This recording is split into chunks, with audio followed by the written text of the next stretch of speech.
मी युवराज कुचेकर, भारतीय जनता पार्टीचा हडपसर विधानसभेचा झोपडपट्टी आघाडीचा अध्यक्ष आहे. जवळ भारतीय जनता पार्टीमध्ये 22 वर्ष झाले मी कार्यकर्ता आहे, एकनिष्ठेने राहतोय.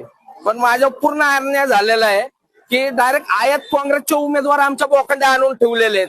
आम्ही जे पक्षात काम केलेलं आहे त्याचा आम्हाला काय पक्षाने काय फळ दिलं नाही, काय नाही.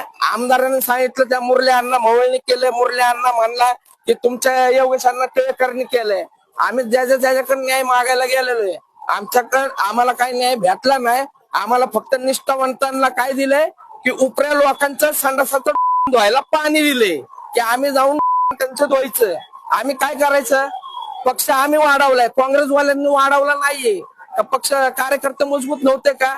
हे अन्याय झालेला आहे. अक्षरशः जे झाले ना चुकीचं झालेलं आहे. मी तर काय पेटवून घेणार नाही, पण ही आपत पेटणार आहे का की बीजेपीचे जे आहेत उमेदवार ते 100% नाही 110% पडणार आहे.